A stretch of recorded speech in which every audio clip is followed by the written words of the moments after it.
A very warm good morning to all of you. आज की class में हम लोग करंट अफेयर्स का चौथा भाग कंटिन्यू करेंगे।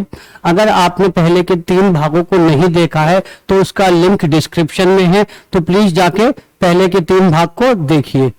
आज हम शुरू करने जा रहे हैं करंट अफेयर्स का भाग 4। पहले हम लोग बुक्स पे चर्चा करेंगे। किस पे चर्चा करेंगे? बुक्स का चौथा भाग जो है हम इस पे चर्चा करेंगे। अगर आपने पहले के भाग नहीं देखे हैं तो प्लीज पहले की भाग जो है डिस्क्रिप्शन में लिंक है, उसको जाके देख लीजिए। बुक्स पे चर्चा करते हैं। किताब का नाम है शहीद कैप्टन अनुज नायर जी के बारे में। पहले आप समझिए, किताब नहीं है, पहले आप अनुज नायर जी के बारे में समझिए कि कौन थे अनुज नायर और इन्होंने क्या किया था। देखिए, थोड़ा समझना पड़ेगा इसके लिए।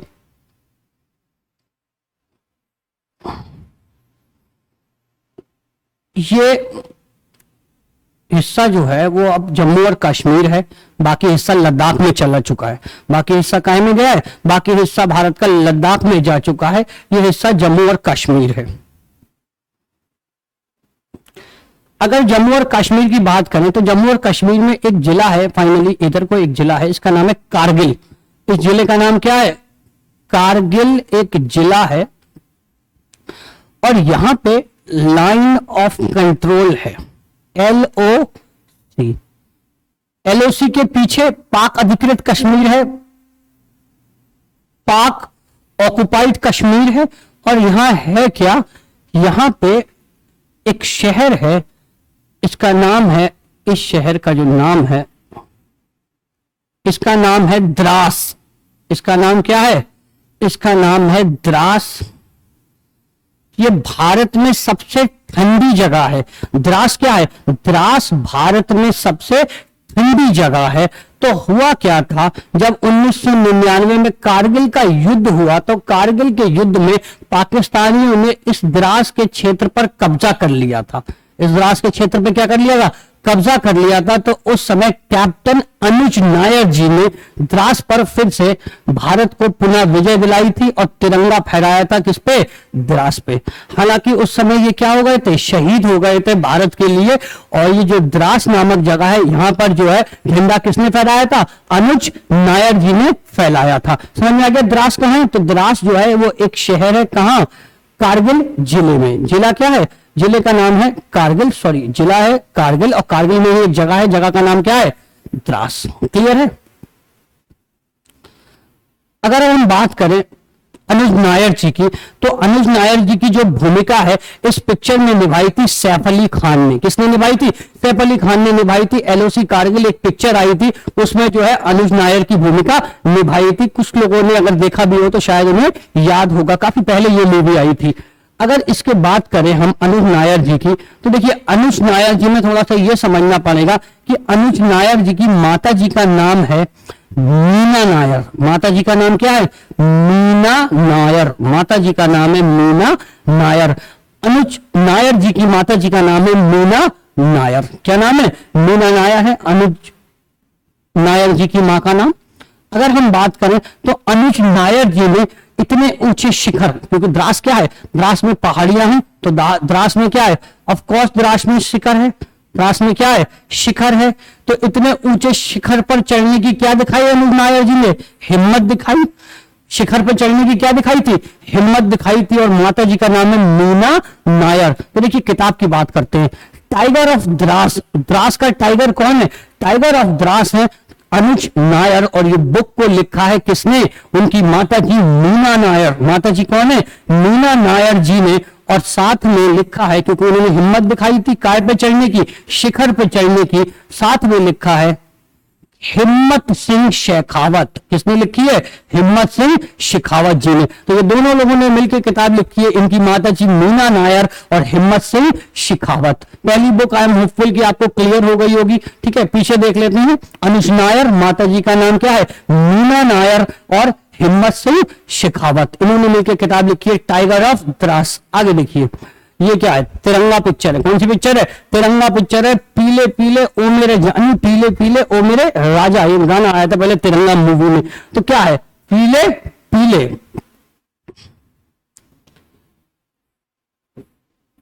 पीले पीले मतलब पीपी, पीले पीले मतलब पीपी, पीले पीले पीपी। अच्छा पी कौन ले, ये पुरानी पिक्चर के विलन है प्राण, इनका नाम क्या है, इनका नाम है प्राण। पुरानी पिक्चर के विलन है, इनका नाम क्या है, प्राण। और पीछे क्या था, पीले पीले। तो पिएगा कौन, पिएगा अपना भाई प्राण। कौन पिएगा, प्राण भाई पिएंगे। तो अब देखिए बरगंडी विंटर्स इन यूरोप, कौन से विंटर्स है, बरगंडी विंटर्स। तो विंटर्स, अब भी शराबी भाइयों को तो चाहिए क्या, बहाना चाहिए। तो बरगंडी विंटर्स, कौन सा विंटर है ये, बरगंडी, बरगंडी विंटर्स है यूरोप में। और लिखने वाले कौन है, प्रणय पाटिल। कौन है, प्रणय पाटिल। तो पीपी से हो गया क्या, प्रणय, पीपी से हो गया प्रणय पाटिल। क्या हो गया, प्रणय पाटिल हो गया। काय से, पीपी से हो गया प्रणय पाटिल। अगली बुक देखते हैं। ये देखिए ये बैरल्स है, बैरल्स है, बैरल वो चीज है जिसमें तेल आता है। क्या आता है, तेल आता है, ये बैरल्स है। अब ये कैसे बैरल है, अनफिल्ड बैरल है। कैसे बैरल है भाई, ये बैरल है कैसे, अनफिल्ड मतलब अनफिल्ड। अनफिल्ड का मतलब होता है बिना भरे हुए या खाली, जिसे हम कह सकते हैं। बैरल है या नहीं है, खाली बैरल है। अनफिल्ड क्या है, बैरल है। अब अगर अनफिल्ड बैरल्स की अगर हम बात करें तो देखिए अनफिल्ड बैरल पकड़ा हुआ कौन है, रीच। भालू को एक और भी शब्द है, भालू के लिए हम कहते हैं रीच। भालू के लिए हम क्या कहते हैं, रीच। तो अनफिल्ड बैरल जो पकड़ा हुआ है वो ऐसे करके कौन पकड़ा हुआ है, रीच पकड़ा हुआ है। याद रखिएगा अनफिल्ड बैरल कौन पकड़ा हुआ है, रीच पकड़ा हुआ है। तो किताब का नाम है अनफिल्ड बैरल और लिखी गई है किसके द्वारा, ऋचा मिश्रा। किसके द्वारा लिखी गई है, अनफिल्ड बैरल जो किताब है वो लिखी गई है किसके द्वारा लिखी गई है, ऋचा मिश्रा। तो अनफिल्ड बैरल पकड़ा हुआ कौन था, रीच। तो अनफिल्ड बैरल जो किताब है वो लिखी गई है किसके द्वारा, ऋचा मिश्रा जी के द्वारा। अगली किताब देखते हैं। देखिए ये है सुभाष चंद्र गर्ग जी। क्या नाम इनका नाम है, सुभाष चंद्र गर्ग। ये क्या है, ये हमारे फॉर्मर फाइनेंस सेक्रेटरी हैं। भारत के ये वित्त सचिव रह चुके हैं। भारत के क्या रह चुके हैं, भारत के ये पुराने वित्तीय सचिव रह चुके हैं। इनका नाम है सुभाष चंद्र गर्ग। क्या है इनका नाम, सुभाष चंद्र गर्ग जी हैं। भारत के पुराने क्या रह चुके, वित्तीय सचिव रह चुके। अब वित्तीय मतलब पैसे से संबंधित है, तो ये भारत के लिए पैसे से संबंधित ही सपना देखेंगे।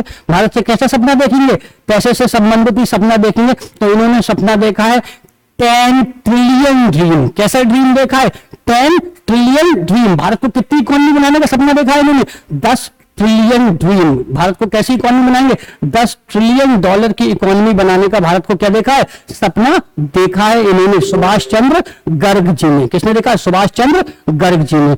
आगे बात करते हैं बिरसा मुंडा। क्या नाम है, बिरसा मुंडा। बहुत इंपॉर्टेंट है, इतिहास में भी बहुत इंपॉर्टेंस रखते हैं बिरसा मुंडा जी। ठीक है, देखिए मुंडा विद्रोह की अगर हम बात करें तो मुंडा विद्रोह हुआ था 1855 में।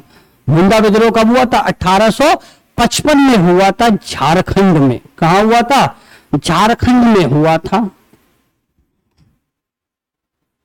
ये it is one of the most deadliest that revolt took place against the Britishers. अंग्रेजों के खिलाफ अगर हिंसक विद्रोह की बात करोगे, जनजातीय विद्रोह की बात करेंगे, हिंसक जनजातीय विद्रोह में बहुत बड़ा विद्रोह माना जाता है मुंडा विद्रोह। कौन सा विद्रोह है ये मुंडा विद्रोह है।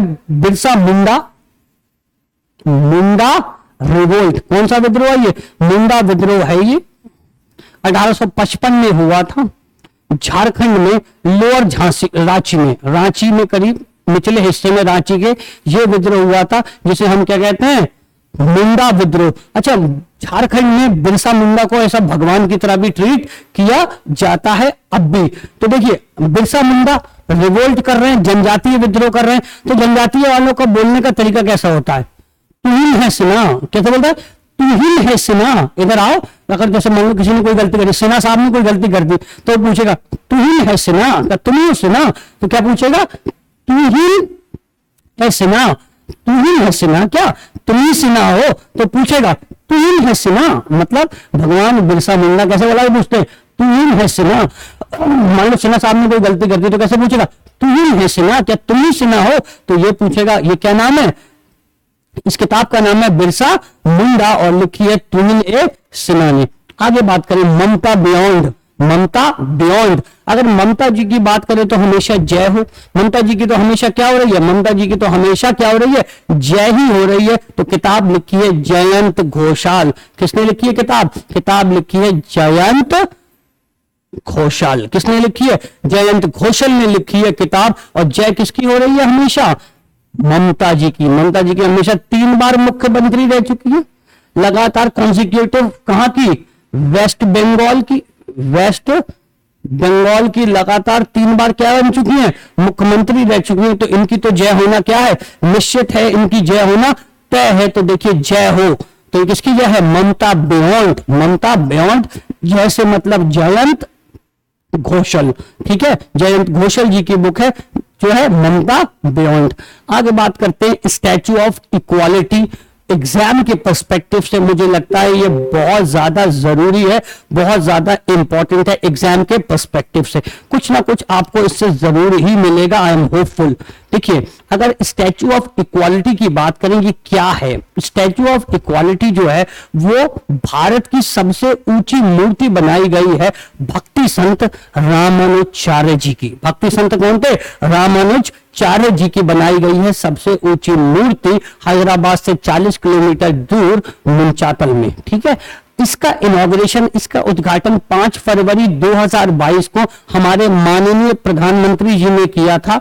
कब किया है माननीय प्रधानमंत्री जी ने इसका उद्घाटन किया है, 5 फरवरी 2022 को। किसकी मूर्ति है, रामानुजाचार्य जी की। किसकी मूर्ति है, रामानुजाचार्य जी की क्या है, मूर्ति है। देखिए इतना भव्य दिख रहा है जो ये मूर्ति बनाई गई है, स्टैच्यू ऑफ इक्वालिटी जिसे कहते हैं, ठीक है, समानता का। इक्वालिटी का मतलब क्या होता है, समानता।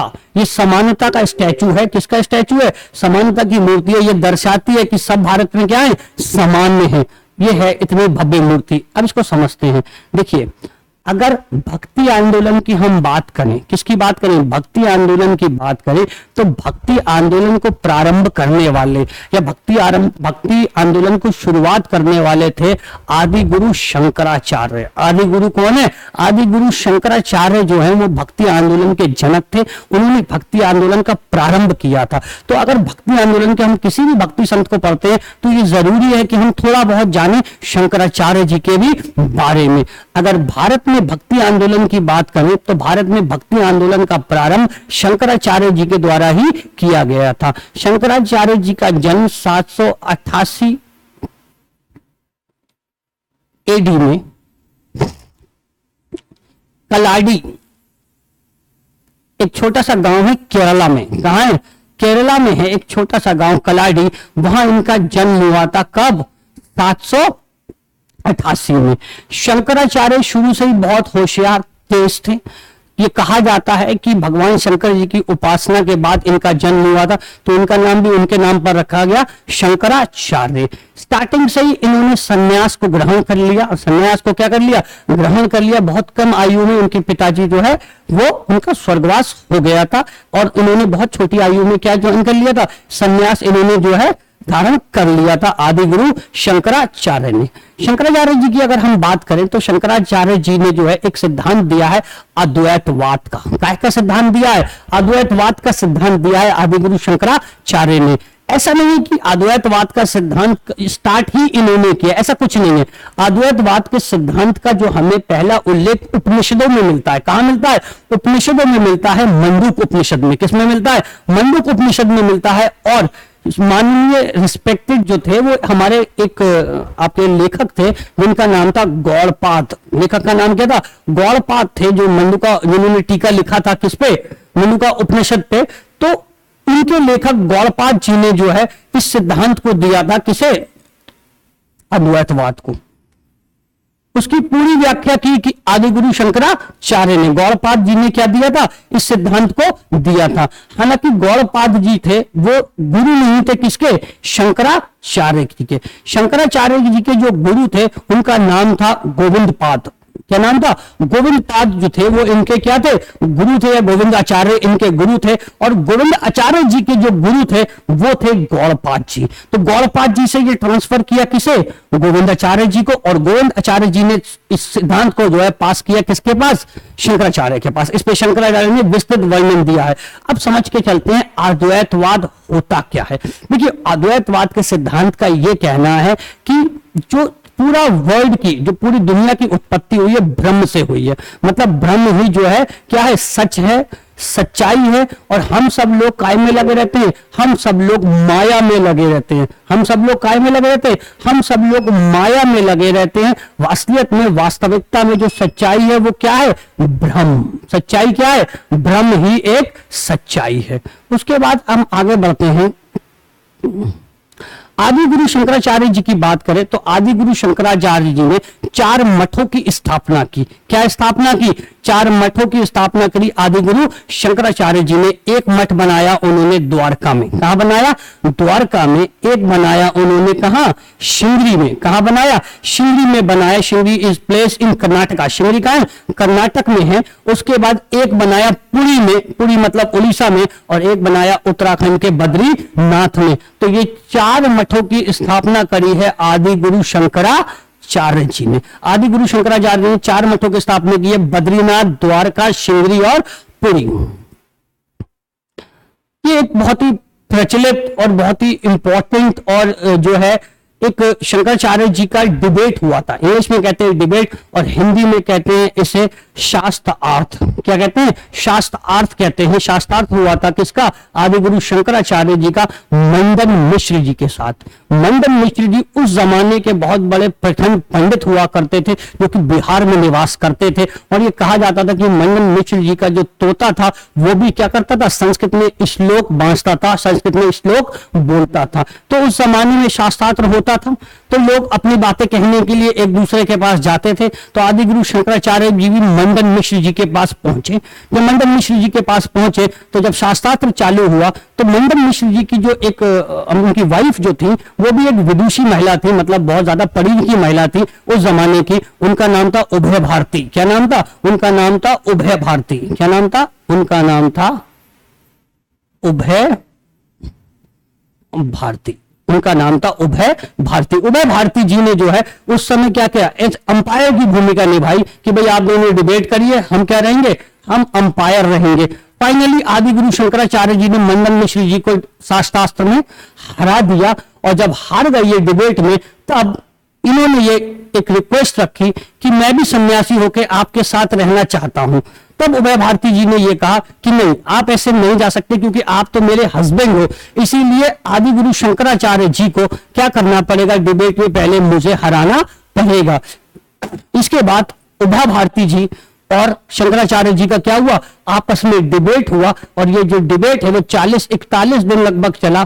फाइनली उभय भारती जी ने कुछ ऐसे गृहस्थ जीवन से सेक्स संबंधित क्वेश्चन आदि गुरु शंकराचार्य से किए जिसका जवाब आदि गुरु शंकराचार्य नहीं दे पाए क्योंकि वो तो एक सन्यासी थे। आदि गुरु शंकराचार्य क्या थे? सन्यासी थे। वो गृहस्थ जीवन के बारे में ज्यादा जानकारी नहीं करते थे, न उन पर थी इतनी ज्यादा जानकारी। इसीलिए शंकराचार्य जी ने अपनी हार स्वीकार कर ली और कमेटी ने भी फाइनली विनर घोषित कर दिया किसे? उभय भारती जी को। तो ये डिबेट याद रखिएगा कि किस किस के बीच डिबेट हुआ था? आदि गुरु शंकराचार्य के बीच में। और डिबेट हुआ था मंदन मिश्र जी के साथ। आगे बढ़ते हैं। आदि गुरु शंकराचार्य की अगर हम बात करें तो 4 मठों की स्थापना की। इन मठों में संप्रदाय को जोड़ा और इन्होंने इसमें ये याद रखिएगा, एग्जाम में कभी कभी पूछ लेते हैं कि दशनामी सन्यासी प्रथा। कौन सी प्रथा है? दशनामी सन्यासी संप्रदाय। जो संप्रदायों को जोड़ा वो कौन से कहलाए? वो कहलाए दशनामी सन्यासी संप्रदाय। पूछेगा दशनामी सन्यासी संप्रदाय का प्रारंभ किसने किया है तो बता के आइएगा। दशनामी सन्यासी संप्रदाय का शुरुआत किया है आदि गुरु शंकराचार्य जी ने। बात करते हैं, आगे बढ़ते हैं रामानुजाचार्य जी की। किसकी बात करते हैं हम लोग? अब बात कर रहे हैं रामानुजाचार्य जी की। देखिए, अगर शंकराचार्य जी की बात करें तो यह माना जाता है कि शंकराचार्य जी ने 33 ही वर्ष में, कितने वर्षों में, 33 वर्षों में ही समाधि ले ली थी। इनका जो कार्यकाल था वो शुरू था 788 से और जाके खत्म हो गया था 820 एडी पे। कहां खत्म हो गया था, 820 एडी पे। जबकि रामानुजाचार्य जी, उनका जीवन काल था 120 साल। कितना काल था, उनका जन्म हुआ था 1017 में और उन्होंने जाके समाधि ली थी 1100, समाधि क्या, उनकी डेथ हो गई थी 1137 में। कितने वर्षों की जिए थे, ये जिए थे 120 साल जिए थे रामानुजाचार्य। कौन थे ये, रामानुजाचार्य जी 120 साल जिए थे।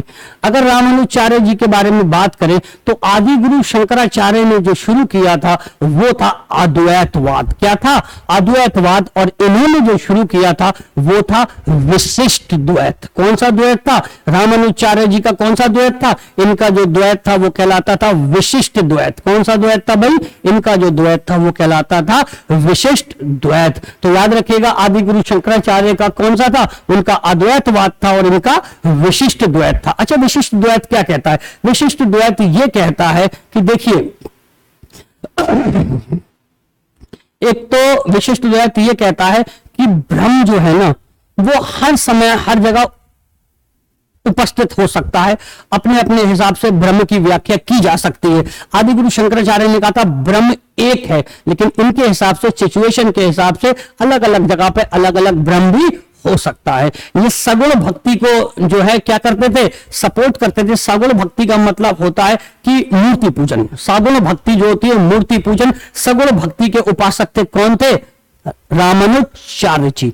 अगर रामानुजाचार्य जी के बारे में बात करें तो इन्होंने कंसेप्ट दिया था वासुदेव कुटुंबकम, वासुदेव कुटुंबकम, जो कि अब हम कहते हैं लिबरलाइजेशन, प्राइवेटाइजेशन और ग्लोबलाइजेशन। ये जो शब्द है ना, ग्लोबलाइजेशन, वैश्वीकरण, जो कि हमने अपनाया था 1991 में एलपीजी एरा के बाद, ठीक है, 1991 के बाद जो हमने अपनाया था वैश्वीकरण। ये शब्द बहुत समय पहले दे चुके हैं कौन, रामानुजाचार्य। वासुदेव कुटुंबकम, सारी दुनिया एक परिवार है। सारी दुनिया क्या है, एक परिवार है।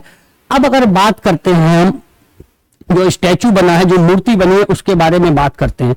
अगर दुनिया में बात करें तो दुनिया में सबसे ऊंची मूर्ति जो है वो है ग्रेट बुद्धा ऑफ थाईलैंड। कहां की है, ग्रेट बुद्धा ऑफ थाईलैंड, जो कि सबसे ऊंची मूर्ति है अब तक की बनी हुई स्टैचू में, जिसकी टोटल हाइट है 92 मीटर। कितनी हाइट है, 92 मीटर। उसके बाद दूसरे नंबर पे है statue of equality Ramanujacharya ji की, जो अभी बनाई गई है। इसकी टोटल हाइट है 65.84 मीटर, यानी कि लगभग करीब 216 फीट। कितनी लंबाई है, सॉरी कितनी ऊंचाई है, 216 फीट। हम एक बारे में इसको समझते हैं और जानते हैं क्या है और क्या नहीं है। देखिए, इसको बनाया गया है हैदराबाद से 40 किलोमीटर दूर मुंचातल रोड पे बने, जैसा आपको पहले भी बताया, और अब उसे श्री राम नगर कह रहे हैं। क्या कह रहे हैं, उसका नाम बदल कर रख दिया गया है श्री राम नगर। उसका नाम बदल के रख दिया गया है श्री राम नगर। अब देखिए, ये है मूर्ति, यही वो भव्य मूर्ति है जिसके बारे में हम लोग बात करेंगे। देखिए, मूर्ति की अगर हम बात करें तो इसको कहते हैं त्रिदंडम। त्रिदंडम, त्रिदंडम, त्रिदंडम पहले पकड़े रहते थे, पहले के जो संत होते थे वो हाथ में झंडा सा पकड़े रहते, इसे त्रिदंडम कहते हैं। और जो त्रिदंडम है, त्रिदंडम की जो ऊंचाई रखी गई है वो रखी गई है 135। कितनी फीट है, 135 फीट। कितनी फीट है, 135 फीट है। अब देखिए एक चीज में मजे की बात देखिए कि जो भी नंबर को आप जोड़ेंगे, जैसे बनाया गया है, सबका जोड़ 9 आएगा। 3 1 4 और 5 9, जोड़ कितना हो गया, 9। 3 1 5, 3 1 5 8 और 1 9। तो त्रिदंडम की ऊंचाई है 135 फीट। कितनी ऊंचाई है त्रिदंडम की, 135 फीट। और जिस भी नंबर को आप इसमें जोड़ेंगे उसका हमेशा जोड़ क्या आएगा, 9 आएगा। अगर मूर्ति की ऊंचाई की बात करें तो ये मूर्ति की जो ऊंचाई है वो है 108 फीट। कितनी है मूर्ति केवल 108 फीट, और प्लस करके क्या आएगा, 9। प्लस करके क्या आएगा, 9 आएगा। तो त्रिदंडम की 135 और मूर्ति की ऊंचाई कितनी है, 108। अगर हम बात करें तो इसमें जो नंबर ऑफ सीढ़ी है, इसमें जो सीढ़ियां बनाई गई हैं वो भी बनाई गई है 108। कितनी सीढ़ियां बनाई गई हैं, और टोटल करके कितना आएगा, इसका भी टोटल करके आएगा 1 और 8 9। इसकी सीढ़ियां कितनी बनाई गई? इसमें सीढ़ियां भी बनाई गई है 108। कितनी सीढ़ियां बनाई गई? 108 सीढ़ियां बनाई गई है, जिसका टोटल करके हमें क्या मिलेगा? 9 मिलेगा। ये सीढ़ियां हैं, ये भव्य मूर्ति है, 108 सीढ़ियां हैं।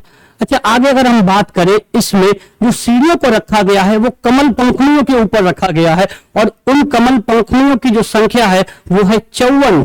कमल पंखुड़ियों की संख्या कितनी है? ये कमल पंखुड़ियों की संख्या है 54। तो 5 + 9 क्या आ गया? 5 + 4 क्या आ गया? 9। इसका भी जोड़ क्या है? 9। तो यानी कि कमल पंखुड़ियां कितनी है? कमल पंखुड़ियां है 54। मूर्ति की ऊंचाई है 108। त्रिदंडम की ऊंचाई है कितनी? 135। और सीढ़ी भी है 108। उसके बाद अगर हम आगे बात करें, इन कमल पंखुड़ियों के नीचे हाथी बनाए गए। कमल पंखुड़ियों के नीचे क्या बनाए गए?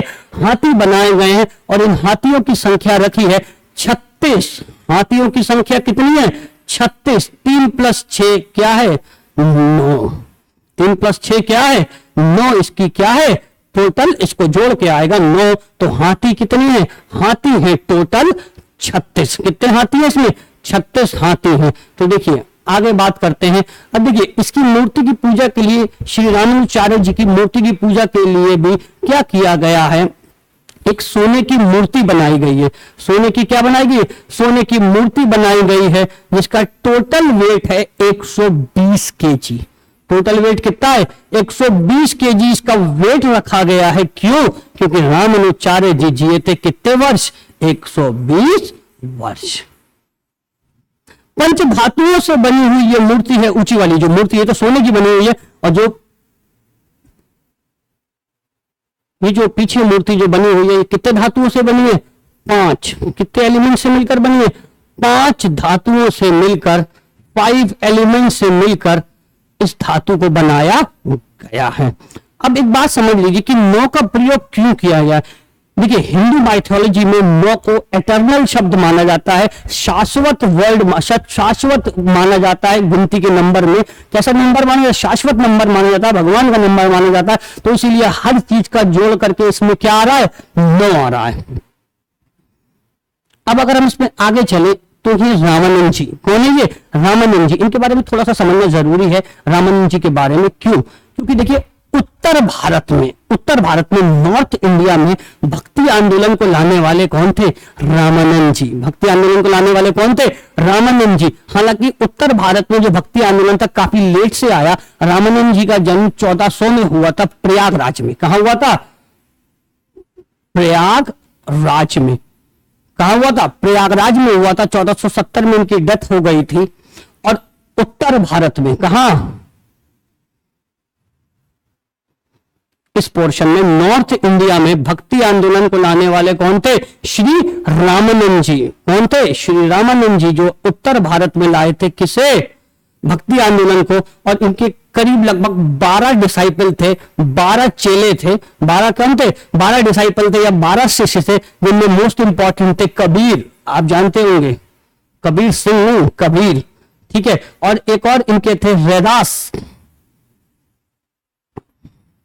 ऐसे ही करके जो है इनके कितने थे? इनके 12 डिसाइपल थे, 12 शिष्य थे, जिन्होंने इनके विचारों को भारत भर में फैलाया था। आई एम होपफुल कि आपको सब समझ में आया होगा, सब कुछ आपको इंटरेस्टिंग लगा होगा, और लगभग सब कुछ आपको याद भी हो गया होगा। और मुझे ये लगता है कि एग्जाम के पर्सपेक्टिव से आपके लिए स्टैच्यू ऑफ इक्वालिटी बहुत ज्यादा जरूरी है।